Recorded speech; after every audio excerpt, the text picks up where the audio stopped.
একটি দেশে 14-15 মাস চলছে কোন নির্বাচিত সরকার ছাড়া।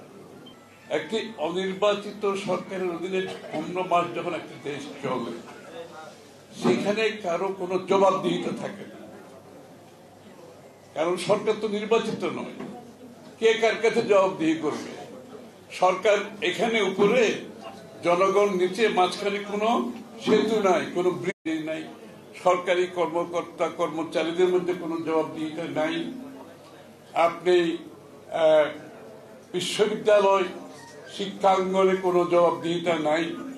এই ঘাটতিটা অনেক অনুধাবন করতে পারছেন। আমি যদি ব্যবসায়ীদের কথাই বলি, তারা বলছে যে আমাদের অবস্থা সম্বন্ধে এদের সরকারের কোনো অবগতি নেই।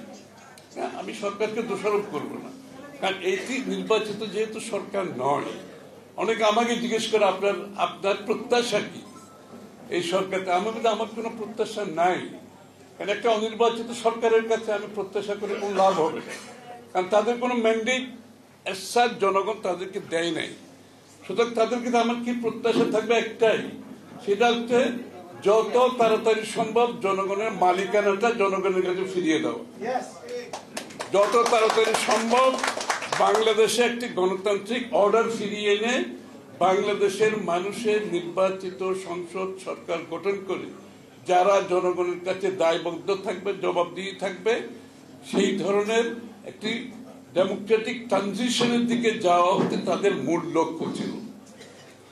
এর মধ্যে অনেক ঘটনা ঘটে গেছে, আমি এগুলো বলার দরকার নেই, আপনারা সবাই জানেন। আপনার আমাদের ঐক্যমত কমিশন থেকে শুরু করে 14 মাস ধরে এগুলো চলেছে, শেষ পর্যন্ত যা হোক সনদ সই হয়েছে।